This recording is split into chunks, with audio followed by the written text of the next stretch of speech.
तो मित्रों, आज हम पढ़ेंगे cultural diplomacy and world peace. देखो, बेसिक इंग्लिश का हम टेस्ट देके आ चुके हैं। हम बहुत ज़्यादा हर वर्ड का मीनिंग नहीं बात करेंगे। तो कल्चरल डिप्लोमेसी, वर्ल्ड पीस, ये बेसिक टर्म्स हैं। I hope you know them, but if you do not know them, please go and Google search them. It is really important कि आपको हर चीज़ का मतलब पता हो। वीडियो में अगर हर चीज़ के मतलब के बारे में बात करेंगे तो थोड़ा सा लंबा हो जाएगा। प्लस एक फ़ायदा और होगा, जब आप गूगल करेंगे उन वर्ड्स को जो आपको नहीं समझ में आ रहे, आपकी इंगेजमेंट बढ़ेगी। ठीक है, न्यूरल पाथवेज होते हैं, ये हमारा न्यूरॉन होता है इस तरह से, और दो न्यूरॉन के बीच में जब इन्फॉर्मेशन ट्रैवल होती है तो वो ऐसे सॉल्ट्स होते हैं, आयंस होते हैं, वो ट्रैवल करते हैं। जितने ज़्यादा ये ट्रैवल करेंगे उतना ज़्यादा ये पाथ जो है स्ट्रॉन्ग होता जाएगा और रिकॉल में आपको आसान होती है। तो इन्फॉर्मेशन, मान लीजिए यहाँ पे आपका दिमाग और यहाँ पे आपका हाथ है, यहाँ से यहाँ तक आने में ये पाथवे जितना स्ट्रॉन्ग होगा उतना आपके लिए बेटर होगा। So please do that work. खुद गूगल करें। जो ज़्यादा इंपॉर्टेंट वर्ड्स होंगे या ऐसे वर्ड्स होंगे जो इंपॉर्टेंट है यहाँ पर बताना, वो तो हम बताते ही चलेंगे आपको। ठीक है, तो चलिए शुरू करते हैं। बहुत ज़्यादा हो गई गेंद मस्ती। द सॉफ्ट पावर सिम्फनी, देखिए सिम्फनी क्या बढ़िया शब्द है, म्यूजिकल शब्द है, गूगल कर लीजिएगा।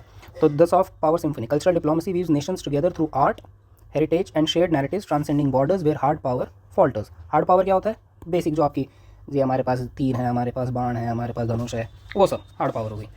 ठीक है, सॉफ्ट पावर यही है। आर्ट इंपॉर्टेंट है, ये नोट कर लीजिए। आर्ट, हेरिटेज, शेयर्ड नैरेटिव्स, कहानियाँ, या जैसे कि हमारा ये बोलना है कि जी हम आगे बढ़ेंगे या हमारा नेबरहुड आगे बढ़ेगा तभी हम आगे बढ़ेंगे, एक साथ मिल के आगे बढ़ेंगे, ये सब बातें की जाती थी जब बांग्लादेश को हमने आज़ाद करवाया, फिर हम साथ में आए। ठीक है, अब देखिए शायद ये बांग्लादेश और इंडिया के बीच में जो फॉल्ट लाइन अब आ गई है वो इसी वजह से आई कि हमारे पास ज़्यादा शेयर्ड नैरेटिव है नहीं। अब हम बन गए कॉम्पिटिटर। हम क्लोथ के एक्सपोर्ट में, जूते के एक्सपोर्ट में हम उनके कॉम्पिटिटर हो गए।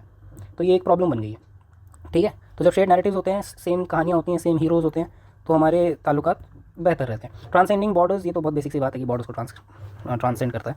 खैर, it embodies Joseph nice soft power attracting rather than कोअर्सिंग। तो यहाँ से आपको पता चलता है कि जो सॉफ्ट पावर शब्द है वो जोसेफ नाई का दिया हुआ है। कुछ लोगों को लगता है कि शशि थरूर ने दिया था। शशि थरूर खुद इस बात को एक्सेप्ट करते हैं कि उन्होंने नहीं दिया था। तो यहाँ पर आपको मिल गया है कि ये शब्द दिया किसने। अट्रैक्टिंग रादर देन कोर्सिंग, कोर्सिंग का मतलब होता है कि यूजिंग शाम दाम दंड भेद whatever means to make the other person act in a way you want them to. Attracting होता है बस आप ऐसे कर रहे हैं कि वो आपके उन शानदार दंड भेद के बिना भी वो वही काम करे या आपकी तरफ अट्रैक्ट हो। ठीक है, इंडियाज़ एंशिएंट लेगेसी। अब हिस्ट्री के बारे में हमारी सरकार काफ़ी बात कर ही रही है, मुझे करने की ज़रूरत नहीं है। मोटे मोटे आप पॉइंट्स नोट कर लीजिए, जैसे बुद्धिज़्म है, सिल्क रोड पे अशोकन एडिक्ट्स दूर तक गए। कल्चरल आउटरीच इंडिया की हमेशा से रही है। ये साउथ इंडिया में जब ये पांड्या चोला चिराज थे तो वो लोग इंडोनेशिया तक फैल गए थे। इंडोनेशिया के एयरपोर्ट का नाम आज भी एक हिंदी नेम है। तो दैट वे। उसके बाद है रविंद्रनाथ टैगोर का कोट। देखिए, कोट हम फीडर मटेरियल या फॉर्डर मटेरियल है ये सब कुछ, तो हमने ये डिज़ाइन ऐसे किया है कि ऐसे इसके लिए 20 नंबर के आंसर के लिए। ठीक है, तो हमने सब कुछ दिया है इसमें, आप इससे 10 नंबर का आंसर भी लिख सकते हैं। कोट्स बहुत इंपॉर्टेंट हो जाते हैं, डेटा पॉइंट्स बहुत इंपॉर्टेंट हो जाते हैं। ठीक है, तो कोट है रविंद्रनाथ टैगोर का कोट है, आप लिख दीजिए, आपको बिल्कुल नंबर मिलेंगे। सब लोग नहीं लिखेंगे। ठीक है, the highest education is that which does not merely give us information but makes our life in harmony with all existence. ठीक है, बहुत ब्रॉड है, ये बहुत ब्रॉड है, आप इसको रट लीजिए, आप इसको कहीं पर भी पेल दीजिए। साइबर सिक्योरिटी पे सवाल आए, पेल दीजिए। वुमेन एजुकेशन पे सवाल आए, पेल दीजिए। नक्सलिज्म पे सवाल आए, पेल दीजिए। ठीक है, मॉडर्न इंडियन इनिशिएटिव्स, ये modern Indian initiatives, Indian council for cultural relations ICCR promote scholarships, festivals and shares abroad. International yoga day, ये तो लिखना ही है भैया, ये तो आप सब जगह पेल सकते हैं। International yoga day unites millions annually in the spirit of harmony. Next है गवर्नमेंट स्कीम्स एंड पॉलिसीज़। हर आंसर में आप एक या दो लिख दीजिए। अब देखिए, एक काम हम ये भी कर सकते हैं कि आपको एक लिस्ट दे दे गवर्नमेंट पॉलिसीज़ और स्कीम्स की, एक लंबी सी लिस्ट, उसमें आप रट लें। प्रॉब्लम ये होती है कि जब इतनी सारी आपको टास्क होगा ना रटना, तो मज़ा नहीं आएगा और आप रट भी नहीं पाएंगे और फिर उसको रिप्रोड्यूस भी नहीं कर पाएंगे। हमारा यहाँ पर पर्पस इन्फॉर्मेशन गैदरिंग से ज़्यादा उसका रिप्रोडक्शन है। 80% रिटेन कीजिए, उस 80 का 79% रिप्रोड्यूस कीजिए, बहुत आराम से आपके 40 नंबर आ सकते हैं। 79% of 50 marks is somewhere around 40, है ना। तो आपको इस बात पे ज़्यादा स्ट्रेस नहीं करना है कि हम रट नहीं पा रहे हैं, सारा याद नहीं हो रहा है। 80% एफर्ट से 20% मार्क्स आते हैं, 20% एफर्ट से 80% मार्क्स आते हैं। आपको ध्यान देना है इन 80% मार्क्स पे, इन 20% एफर्ट से। ठीक है, तो जो यहाँ पर है अब जैसे ये कल्चरल एक्सचेंज प्रोग्राम, ये तो बहुत बेसिक सी बात है ना, तो रट लो इसे, रटने की भी जरूरत नहीं। कल्चरल एक्सचेंज प्रोग्राम है जी, मिनिस्ट्री ऑफ कौन करेगा? मिनिस्ट्री ऑफ कल्चर ही करेगा इसको, जब हम कल्चर की बात कर रहे हैं। Culture facilities artist exchanges, SPIC MACAY, भाई ये बढ़िया प्रोग्राम होता है। दिल्ली में जो लोग रहते हैं वो, ये हर साल होता है नेहरू पार्क में, जाके देख के आइए। ठीक है, बढ़िया होता है। इसमें आर्टिस्ट को बुलाते हैं, classical arts fostering global understanding. तो इट्स अ नाइस प्रोग्राम, जाके देख के आइए। ये लोग म्यूजिशियंस को बुलाते हैं, आर्टिस्ट को बुलाते हैं और क्लासिकल आर्ट्स पे इनका फोकस रहता है। बुद्धा सर्किट डेवलपमेंट अंदर Swadesh Darshan scheme enhances pilgrimage tourism for peace. भाई अब बुद्धा जो है, मैं पता नहीं किसको सुन रहा था, भाई ने बताया कि बुद्धा जो है वो एक चीज़ बोलते हैं जो मुझे बहुत सही लगी, बुद्धा जो है सबसे बड़े इन्फ्लुएंसर थे भाई। आज के इन्फ्लुएंसर कुछ मतलब नहीं है उनके आगे। बुद्धा के कोट सबसे ज़्यादा फेमस है, बुद्धा की मूर्ति सबसे ज़्यादा जगहों पे है, बुद्धा अफगानिस्तान में है, बुद्धा ईरान में है, बुद्धा हर जगह है, ठीक है। तो obviously this is very obvious thing. Bridging conflicts में क्या है, एक second. Cultural exchanges soften geopolitical tensions, Bollywood's reach in Pakistan and the middle east builds people to people bonds. देखिए पीपल टू पीपल बॉन्ड्स जो है ना, ये बहुत इंपॉर्टेंट चीज़ है। हमारी सरकारें आपस में लड़ सकती हैं, लेकिन जब तक पीपल टू पीपल बॉन्ड हमारा सही है ना, तब तक देश में हमेशा, even when there is a conflict, there is always a chance of reconciliation या उन रिश्तों के बेहतर होने का। नेतन्याहू जो हैं जनाब हमारे, ये इस चीज़ से बड़ा डरने लगे थे। पीपल टू पीपल बॉन्ड तो नहीं हो रहा था इसराइल और फिलिस्तीन में, बट इसराइल की जनता में एक सेंटिमेंट पैदा होने लगा था कि शायद फिलिस्तीन के साथ गलत हो रहा है, उनके राइट शायद हार्म हो रहे हैं। और जब जिस इंसान की पॉलिटिक्स एक कॉन्फ्लिक्ट पे टिकी हो और उसे लगने लगे कि अब ये कॉन्फ्लिक्ट ख़त्म हो जाएगा शायद, तब वो डरने लगता है। तो आप नेतन्याहू का इतिहास उठा के देखिए, जब अभी ये जो रिसेंट जो कॉन्फ्लिक्ट है इसराइल और फिलिस्तीन वाला, ये तभी शुरू हुआ जब नेतन्याहू को बहुत सारी रिपोर्ट्स मिली इस तरह की कि अगले इलेक्शन में वो नहीं जीत पाएंगे। उस चीज़ को चेंज करने के लिए, पीपल टू पीपल बॉन्ड काटने के लिए, जो सिंपैथी एक इजरायली सिटीजन्स में आने लगी थी, उसको काटने के लिए आप देखेंगे एक्शन क्या होता है। हमास वाले आते हैं और लोगों को लेके जाते हैं।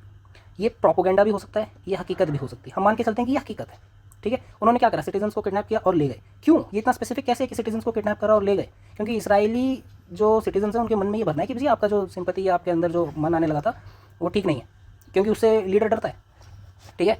तो ब्रिजिंग कॉन्फ्लिक्ट्स में people to people bond is very important. यही सीन है हमारा पाकिस्तान के साथ। हुकूमती ताकतें आपको बोल सकती हैं वही पाकिस्तान में, वही हिंदुस्तान में, कि ये ना करें जी और हम बैन कर देंगे। फिर वही हुकूमत, क्योंकि पता चल रहा है कि बीसीसीआई पैसा कमाएगा, बीसीसीआई के जो मुखिया हैं और जो दूसरे लोग हैं वहाँ से पैसा आएगा, हज़ारों करोड़ रुपए का ट्रांजैक्शन होगा, तो जी हम मैच करवाएंगे। लेकिन आर्टिस्ट को हम बैन कर देंगे क्योंकि उससे सरकार का कोई फ़ायदा नहीं हो रहा। लेकिन आप ये देखिए, पसूड़ी अब हटा दिया गया है भले ही स्पॉटिफाई से, लेकिन जब पसूड़ी सुनना होता है तो लोग जा रहे हैं यूट्यूब पर सुनने। तो वही है पीपल टू पीपल बॉन्ड। तो जब तक पीपल टू पीपल बॉन्ड अगर स्ट्रेंथन किए जा सकते हैं तो कोई भी कॉन्फ्लिक्ट हम ब्रिज कर सकते हैं। हिंदी चीनी भाई भाई was an example of that only. वो बात अलग है कि चाइनीज़ को हिंदी नहीं समझ में आई शायद, and they did what they did, but अब हमारे मोदी जी जो हैं वो जाकर उनसे $100 बिलियन का हम ट्रेड करने वाले हैं। ये हमारी ज़रूरत है अब, ठीक है। तो ये भी एक हकीकत है। आगे बढ़ते हैं। सोशल इम्पैक्ट्स क्या हैं जी? Promote tolerance, reduce stereotypes, strengthens multi cultural cohesion with diverse societies like India. देखिए इंडिया के बारे में बात करेंगे, डाइवर्स सोसाइटीज़, डाइवर्सिटी आपको लिखना ही है। आप उसके फेवर में हो सकते हैं, आप यूनिफिकेशन के फेवर में हो सकते हैं, डज नॉट मैटर। हमारा इस वीडियो का जो पर्पस है वो है मार्क्स स्कोर करना। मार्क्स मिलेंगे जब आप इस तरह की चीज़ें लिखेंगे, डाइवर्स सोसाइटीज़ इन इंडिया, ठीक है। Enhances tourism, revenue and cultural preservation. इसमें तो कोई रॉकेट साइंस है ही नहीं, ठीक है, सिंपल है, टूरिज्म, कल्चरल प्रिजर्वेशन। आगे बढ़ते हैं। Feminist perspective. देखिए एक चीज़ हमेशा याद रखिए, फेमिनिस्ट पर्सपेक्टिव जो है ना, आप हर जगह लिखिए, ऐसे में भी लिखिए, लॉन्ग आंसर में भी लिखिए, इन जनरल अपनी लाइफ में भी इसका इस्तेमाल कीजिए। आप कहीं पब्लिक स्पीकिंग करने गए हैं, भले ही वो टेक के बारे में हो।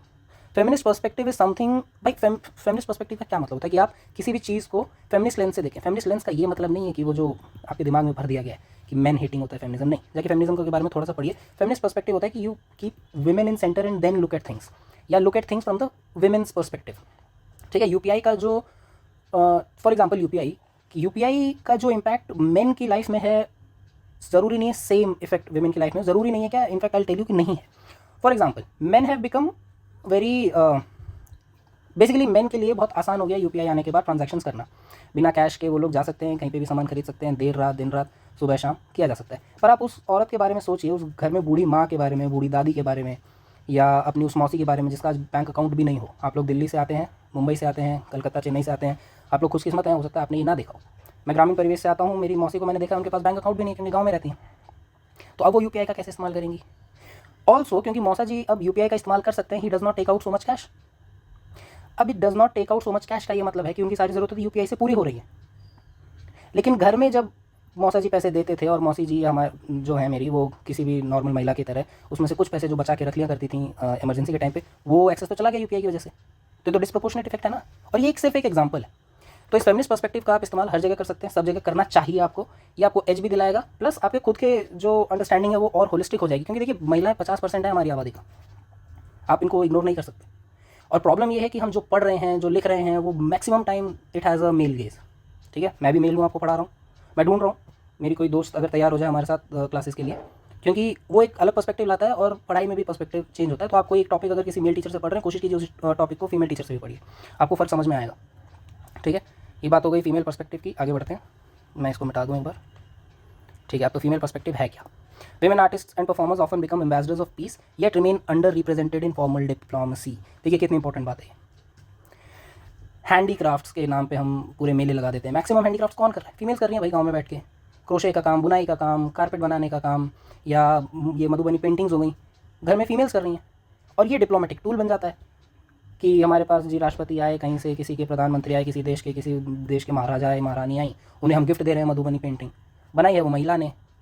तो देखिए कितना इंपॉर्टेंट रोल है वहाँ पर। लेकिन फॉर्मल डिप्लोमेसी में आप जयशंकर का नाम बोल देंगे, ठीक है, आप वो कभी हमारे जनाब बड़े फेमस हो रहे हैं, दीपक नाम है जिनका, उनका नाम ले देंगे। फीमेल डिप्लोमेट्स का नाम आपको शायद नहीं पता होगा। तो ये एक ट्रेविस्टी है। आगे बढ़ते हैं। Initiatives like ICCR's Women Centric Festivals Challenging Patriarchal Narratives Echoing Simone de Beauvoir. This is very important name. जब भी आप फेमिनिस्ट पर्सपेक्टिव की बात करें, सिमोन दी बुआ की बात कर लें, आप इनको कोट कर सकते हैं कहीं भी। सिमोन दी बुआ ने एक बहुत ही इंपॉर्टेंट किताब लिखी थी, एंड उस किताब का नाम मैं आपको चेक करके बता दूंगा या कमेंट्स में लिख दूंगा, मुझे भी याद नहीं आ रहा है, but it was the first book. French थी और इन्होंने बहुत इंपॉर्टेंट बात कही थी कि one is not born but rather becomes a woman. हम पैदा तो इंसान ही होते हैं सब, आदमी या औरत तो हमारी समाज हमें बना रहा है जेंडर रोल्स देके। तो ये वही बात है। Cultural diplomacy helps women reclaim global voice. तो हो सकता है उस गांव में बैठी, उस छोटी सी झोपड़ी में बैठी चूल्हा फूकती औरत को कोई ना जानता हो सकता है उसके पड़ोसियों को भी उसका नाम ना पता हो, लेकिन उसकी पेंटिंग हो सकता है किसी प्रधानमंत्री के कुर्सी के पीछे टंगी हो। She reclaims the global voice. वो गिफ्ट ही इतनी न्यूज़ बना देगा और उस पेंटर का नाम इतना फेमस हो जाएगा। चलिए आगे बढ़ते हैं। प्रेवलेंट इशूज़, भाई हर चीज़ के इशूज़ होते हैं, तो इसके प्रेवलेंट इशूज़ क्या है? Funding constraints and geopolitical mistrust limit the scale. ठीक है, लिमिटेड है ये स्केल ऑब्वियसली, क्योंकि हमारे जो प्रायोरिटी ले लेते हैं वो हार्ड पावर या जो एक्चुअल रियल लाइफ हमारे इंटरेस्ट हैं, जैसे कि तेल, export import, tariffs, duties, they take the centre stage, वो मेन स्टेज पर आ जाते हैं, जिसकी वजह से सॉफ्ट पावर का स्केल जो है वो थोड़ा सा लिमिटेड हो जाता है। दूसरी बात भैया फंडिंग, अब कितने फेस्टिवल करवा लोगे आपको लगेगा कि जी 1 करोड़ रुपए एक फेस्टिवल करवाने में लग रहे हैं, इसे 1 करोड़ से अच्छा है कि दूसरे तरीके अपनाए जाएँ, है ना, बेटर कंसल्टेंट्स हायर किए जाएँ, एक बेटर स्ट्रैटेजी बनवाई जाए, सरकार ये करती है।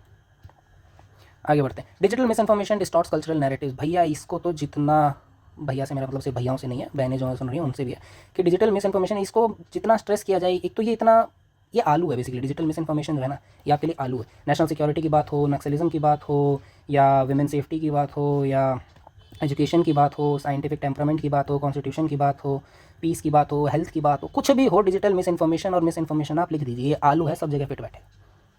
ठीक है, digital miss information cultural narratives को चेंज कर देती है। जैसे बांग्लादेश में अभी एक अनफॉर्चुनेट इंसिडेंट हुआ। भाई एक अनफॉर्चुनेट इंसिडेंट हुआ, प्रॉब्लम यह है कि वो इतना ज़्यादा हॉट टॉपिक है और उसकी क्लिकेबिलिटी इतनी ज़्यादा है, लोग उसको भुनाने के चक्कर में पुरानी वीडियोस उठा के, भाई किसी ने तो तालिबान की बेहेडिंग की वीडियो उठा के चला दी कि ये जी बांग्लादेश में हो रहा है हिंदुओं के साथ, है ना। तो हमें इस चीज़ से बचने की ज़रूरत है, और ये एक इशू भी है कल्चरल डिप्लोमेसी में।